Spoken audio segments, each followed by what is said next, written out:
Bab 1863. Merasa bahwa bayang-bayang berat menindasnya, Chen Ye tidak lagi ragu-ragu, cahaya kemasan meletus pada pedang iblis darah, dan pedang menebas bayangan. Sebuah ledakan keras.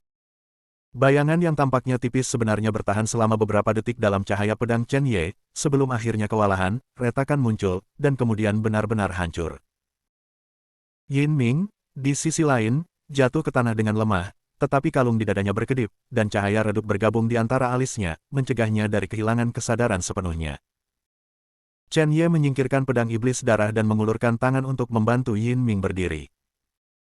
Yin Ming, di sisi lain, menatap Chen Ye dengan mata yang rumit. Meskipun dia tidak mau mengakuinya, dia mengerti bahwa kekuatan Chen Ye jauh lebih besar daripada dirinya sendiri, dan dialah yang kalah. Apakah kamu baik-baik saja? Chen Ye tiba-tiba bertanya ketika dia melihat ekspresi bingung Yin Ming. Yin Ming melepaskan tangan Chen Ye dan berkata dengan dingin, "Jika kamu menang, aku akan melepas topengku sesuai kesepakatan. Namun, jangan berpikir bahwa saya akan mengikuti Anda karena ini, bahkan jika ada takdir, selama itu bukan orang yang saya patuhi, bahkan jika itu adalah kematian, saya tidak akan menyerah." Ada senyum tak berdaya di wajah Chen Ye, terlalu malas untuk mengatakan apa-apa. Dia berbalik dan pergi, dan berkata dengan ringan, "Kamu terlalu banyak berpikir, sebenarnya, aku tidak peduli seperti apa penampilanmu, aku memintamu untuk mengambilnya. Lepaskan topengmu sebelumnya, hanya untuk menyingkirkanmu itu hanya belitan." Mendengar itu, tangan Yin Ming yang terulur ke topengnya membeku di udara, dia menatap kosong ke arah Chen Ye yang perlahan berjalan menuruni gunung batu, dan emosi aneh tiba-tiba muncul di hatinya. "Saya tidak ingin melihat diri saya sendiri." Beraninya dia mengatakan itu. Yin Ming menggertakkan giginya dan menatap punggung Chen Ye dengan ganas. Untuk pertama kalinya, dia ingin melepas topengnya di depan lawan jenis, tetapi dia ditolak. Dia tiba-tiba memiliki keinginan untuk mengejar Chen Ye, melepas topengnya, memegang kepalanya lagi, dan memaksanya untuk menatapnya. Namun, saat kakinya baru saja diangkat, mata Yin Ming bergetar. Melakukan ini, bukankah sepertinya dia memaksa Chen Ye untuk melihat wajahnya, memaksanya untuk mengatakan kepadanya bahwa dia ingin mengikuti. Sial! Wajah cantik Yin Ming memerah di bawah topeng, dan memarahi dirinya sendiri karena pemikiran yang begitu memalukan, dan berteriak kepada Chen Ye, "Jangan berpuas diri. Cepat atau lambat, aku akan mengalahkanmu." Chen Ye memunggungi dia, melambai dengan malas, "Oh, aku menunggumu." Melihat sikap Chen Ye, Yin Ming menghentakkan kakinya dengan keras, dan turun gunung dari arah lain. Hanya Chang Ye yang menggelengkan kepalanya tanpa daya dan berjalan ke arah keberangkatan Yin Ming. Meskipun biasanya tidak ada bahaya di kota Lingxuan, dia masih khawatir gadis yang disengaja ini akan kalah dari Ye Ye. "Setelah Chen, ketika saya dalam keadaan buruk mood, saya menikam sesuatu dari keranjang." Dini hari berikutnya, Chang Ye membawa Chen Ye dan yang lainnya keluar kota Lingxuan, wilayah laut yang diselimuti kabut tebal. Dia membawa Chen Ye dan Yin Ming dan terbang menuju kedalaman laut. Setelah waktu yang lama, Chang Ye tiba-tiba berhenti. Chen Ye melihat sekeliling dan melihat kabut putih tebal. Dia tidak menemukan apapun, jadi dia tidak bisa menahan diri untuk sedikit mengernyit, tidak mengerti mengapa Chang Ye tiba-tiba berhenti.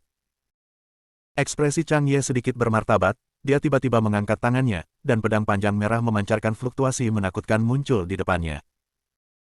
Mata Chen Ye menyipit, pedang panjang itu sebenarnya adalah artefak yang melampaui para prajurit ruang dan waktu. Bahkan peringkatnya dekat dengan artefak yang sebenarnya.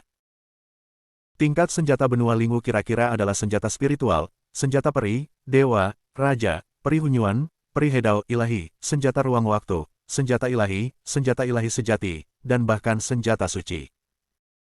Apa sebenarnya yang ada di sini, perlu membiarkan langit seperti Chang Ye ada, dan mengorbankan artefak. Saat berikutnya, Chang Ye mengangkat jari pedangnya, dan menunjuk ke pedang panjang merah tua. Pedang panjang itu mengeluarkan teriakan yang jelas, dan itu naik ke langit, berubah menjadi pedang merah. Dia menebas ke arah kabut tebal di depan beberapa orang. Dengan klik ringan, itu adalah pukulan kuat yang cukup untuk menghapus ruang, tampaknya menghancurkan penghalang tak terlihat, dan pusaran warna-warni tiba-tiba muncul di lautan kabut yang kosong. Seluruh tubuh Chang Ye bergerak dengan energi spiritual, dan dengan Chen Ye dan Yin Ming, dia langsung bergegas ke pusaran warna-warni. Chen Ye merasa pusing di otaknya, dan setelah beberapa saat, dia sadar kembali. Dia mengangkat kepalanya dan menyapu matanya, pupilnya menyusut. Di mana kabut di depanku? Bahkan, mereka telah meninggalkan laut dan tiba di sebidang tanah. Chen Ye melihat sekeliling. Pada saat ini, mereka berdiri di lapangan berpasir. Butir pasir di bawah kaki mereka bersinar seperti pasir emas, dan memancarkan banyak energi spiritual. Sepertinya dia merasakan kedatangan beberapa orang. Segera, seorang pria parubaya berjubah putih jatuh dari langit dan berjalan ke arah mereka dengan senyum lebar. Hahaha, Kakak Chang, kamu akhirnya di sini. Chen Ye memandang orang yang datang, dan melihat bahwa dia mengenakan jubah putih bulan dengan pola seperti api yang disulam di lehernya. Pada saat yang sama, orang ini mengeluarkan napas kental seperti jurang, yang tidak pada semua di langit. Chen Ye membeku di dalam hatinya, apakah orang ini dari Akademi Shenhuo yang legendaris? Chang Ye berkata dengan senyum yang langka, Saudara Huang, sudah lama sekali. Kemudian dia menoleh ke Chen Ye dan Yin Ming dan berkata, ini adalah senior Huang Rusan dari Akademi Shenhuo. Chen Ye dan Yin Ming memberi hormat, saya telah melihat senior Huang. Huang Rusan mengangguk sambil tersenyum, matanya sedikit berkedip ketika dia melirik Chen Ye, dan berkata kepada Chang Ye, Saudara Chang, murid Sekte Suanyu yang berpartisipasi kali ini sangat bagus. Saya berharap beberapa dari mereka dapat berhasil melewati Rising Dragon Competition. Baiklah, ikut aku ke venue. Di bawah kepemimpinan Huang Rusan, ketiga Chen Ye dengan cepat datang ke sebuah lembah. Pada saat ini, lembah itu penuh dengan orang. Pembangkit tenaga listrik dari berbagai sekte memimpin murid-murid jenius di bawah sekte mereka, berkomunikasi satu sama lain dan mengukur kekuatan murid lawan. Bagaimana sebuah sekte berpartisipasi dalam kompetisi Rising Dragon sering menunjukkan perkembangan sekte di masa depan. Huang Rusan membawa Chang Ye dan yang lainnya melewati kerumunan dan berjalan menuju kedalaman lembah, pasukan kelas 1 dan kekuatan kelas super, serta beberapa prajurit tersembunyi dengan status menyendiri yang bukan milik kekuatan apapun, sedang berkumpul. Di sana, bahkan lebih dalam, ada beberapa kekuatan teratas di benua Lingwu.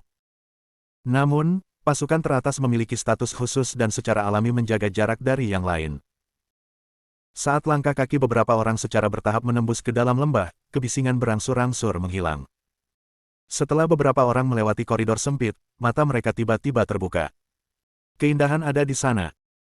Huang Rusan berkata sambil tersenyum, tempat ini disebut hutan Yingxian, dan pemandangannya tidak buruk. Kamu harus beristirahat di sini dulu. Aku punya sesuatu untuk dilakukan, jadi aku akan pergi dulu. Chang Ye menangkupkan tangannya dan berkata, terima kasih Saudara Huang atas bimbinganmu. Huang Rusan tersenyum dan melambaikan tangannya, dan keluar dari lembah. Pada saat ini, di hutan abadi-abadi, sudah ada beberapa orang di dalamnya. Chen Ye meliriknya, tetapi sedikit terkejut, karena dia menemukan bahwa ada banyak kenalan di hutan abadi-abadi ini. Bab 1864. Tidak hanya Chen Ye yang melihat orang-orang di lembah, tetapi pada saat Chen Ye dan yang lainnya muncul, beberapa mata tertuju pada mereka. Seorang lelaki tua berambut merah tiba-tiba tersenyum lebar dan berkata, pemimpin Sekte Chang, lama tidak bertemu. Setelah mengatakan itu, dia membawa dua pria muda yang mengenakan kostum Tao dan berjalan menuju Chang Ye. Chang Ye berkata kepada Chen Ye dan Yin Ming, ini adalah kepala Zhao dari faksi Ling Qiao. Kedua belah pihak saling menyapa, dan seorang pria muda di belakang kepala Zhao tiba-tiba tersenyum pada Chen Ye, lama tidak bertemu, Saudara Ye. Orang ini adalah Zhao Ling Qiao. Chen Ye melirik Zhao Ling Qiao sambil tersenyum, dan berkata, lama tidak bertemu. Dalam hatinya, dia sedikit terkejut, pada saat ini, tingkat kultivasi Zhao Ling Qiao membuatnya tidak dapat diprediksi. Tepat ketika suara Chen Ye jatuh, pria muda dalam Taoisme di samping Zhao Ling Qiao mencibir dengan jijik, Zhao Ling Qiao, ini Chen Ye yang kamu katakan. Saya mendengar Anda mengatakan bahwa bakatnya lebih baik dari Anda. Awalnya, saya masih menantikannya, tetapi itu hanya setengah langkah yang dikombinasikan dengan alam Tao. Anda benar-benar kalah dari orang seperti itu. Begitu pemuda berpakaian itu mengucapkan kata-kata ini, ekspresi Master Sekte Zhao sedikit menjadi gelap, dan dia berteriak, Zhao Ling Huang, jangan kasar. Mengikuti suara rendah dari kepala Zhao, banyak orang melihat ke sini. Tiba-tiba, seorang pria jangkung dengan janggut tiba-tiba terpisah dari kerumunan, dengan seorang pria botak yang tingginya 2 meter dan ditutupi otot-otot perunggu seperti baja. Yang muda pria berjalan menuju sisi ini. Dia tertawa dan berkata, oh, ini pemimpin Sekte Zhao dan pemimpin Sekte Chang. Ada apa denganmu? Begitu orang ini muncul, Chang Ye dan Master Sekte Zhao mengecilkan pupil mereka dan menatap orang ini dengan serius.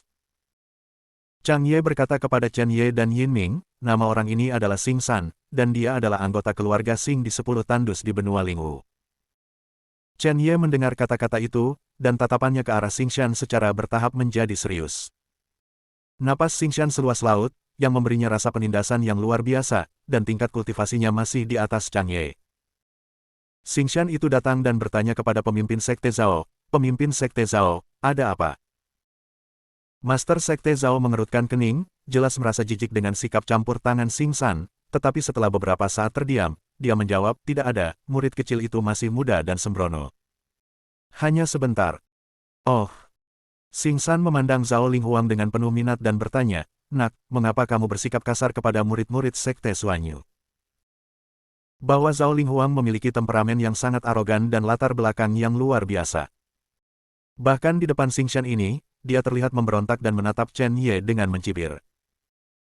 "Bukan apa-apa, hanya saja adik laki-lakiku, Zhao Lingqiao, berlibur dengan murid Sekte Suanyu bernama Chen Ye, dan dia memutuskan untuk menantang orang ini, tapi itu membuatku menantikan orang ini." Pada akhirnya, setelah melihat hal seperti itu, tidak dapat dihindari bahwa saya sangat kecewa, dan kemudian saya mengatakan apa yang saya katakan dalam hati saya. Namun, saya tidak berpikir ini adalah kekasaran. Sejujurnya, apakah itu juga kekasaran? Sikap Zhao Linghuang yang mengabaikan Chen Ye sama sekali, apalagi wajah tuannya Zhao Sekte semakin jelek, bahkan Zhao Lingqiao menatapnya dengan marah ketika mendengar kata-katanya. Namun, Zhao Linghuang ini masih terlihat acuh tak acuh. Chen Ye memandang Zhao Linghuang dengan geli, tetapi matanya juga dingin. Setelah mendengarkan kata-kata Zhao Linghuang, Xing Shan tertawa terbahak-bahak, dia menepuk bahu Zhao Linghuang dan berkata, "Oke. Anak muda memiliki kepribadian. Omong-omong, setiap kali kita, kekuatan benua Lingwu, berkumpul di hutan abadi ini, kita akan memainkan beberapa hal menarik sebelum dimulainya kompetisi naga meningkat secara resmi. Karena para murid di kedua sisi memiliki keluhan, lebih baik membiarkannya." Faksi Roh Xiao dan Sekte Suanyu, mulai. Setelah dia selesai berbicara, dia menatap Chen Ye dengan sepasang mata banteng, sedikit berkedip dengan rasa ingin tahu. Yang mengejutkan semua orang, Chang Ye, kepala Sekte Suanyu, mengangguk tanpa ragu dan berkata, "Tidak ada yang tidak mungkin." Melihat ini, Master Sekte Zhao melirik permaisuri Zhao Ling dan mengangguk perlahan, karena Chang Ye setuju, faksi Lingqiao-nya secara alami tidak akan dapat menunjukkan kelemahan di depan pasukan ini. Xing Shan tertawa, terlihat sangat bahagia, dan berteriak, "Oke, permainan lotre pertama kita akan segera dimulai. Saya akan menjadi Xing Shan sebagai wasit, semua orang tidak memiliki pendapat." Orang-orang yang hadir bukannya tanpa basis kultivasi yang lebih tinggi dari Xing Shan, tetapi tidak ada yang mengajukan keberatan. Bagaimanapun, di belakang Xing Shan adalah keluarga Xing yang sangat menakutkan. Melihat bahwa tidak ada keberatan, Xing Shan segera berjalan ke ruang terbuka di hutan abadi-abadi. Dengan lambaian tangannya, 4 piringan arai dengan fluktuasi yang sangat kuat terbang keluar, membentuk tirai cahaya setengah lingkaran di ruang terbuka, meliputi daerah. Dia tersenyum pada Chen Ye dan yang lainnya, "Oke, masuk, bersamaku, 4 orang suci, kamu bisa bertarung sepuas hatimu." Tepat ketika Chen Ye hendak berjalan ke depan, dia tiba-tiba membeku, tangan polos putih dan ramping meraih sudut pakaian Chen Ye sedikit terpana, dan melihat kembali ke Yin Ming di belakangnya. Mata indah Yin Ming berkedip sedikit, dan dia berkata dengan ringan, "Kamu jangan kalah, kalau tidak, bahkan aku akan malu denganmu. Dan hati-hati, aku tidak ingin kau keluar sebelum pertandingan dimulai." Meskipun dia tahu bahwa Chen Ye sangat kuat, dia sama sekali bukan manusia. Namun, saya tidak tahu mengapa, tetapi saya masih merasa sedikit khawatir tentang dia di hati saya, bahkan Yin Ming merasa aneh, mengapa dia mengkhawatirkan Chen Ye. "Bukankah kamu sangat membenci pria ini? Dia pasti hanya khawatir dia akan kehilangan muka jika dia kalah." Chen Ye menatap Yin Ming dengan ekspresi aneh, apakah gadis bandel ini peduli dengan dirinya sendiri? Yin Ming dilihat oleh Chen Ye seperti ini, matanya yang indah mengelak sedikit, dia melonggarkan sudut pakaian Chen Ye, menoleh, dan berkata dengan marah, "Apa yang kamu lihat? Mengapa kamu tidak memukul pria sombong itu? Kalau tidak, orang lain akan berpikir bahwa Sekte Suanyu kami takut." Chen Ye tersenyum ringan, "Jangan khawatir, hasilnya akan segera terungkap." Setelah kata-kata itu jatuh, Chen Ye berjalan menuju formasi. Tiba-tiba, Chen Ye berhenti, dia merasakan sesuatu, dan melihat ke satu arah. Tapi tidak ada seorang pun di sana. Perasaan ini akrab. Bahkan mengingatkannya pada seseorang. Lin Juelong.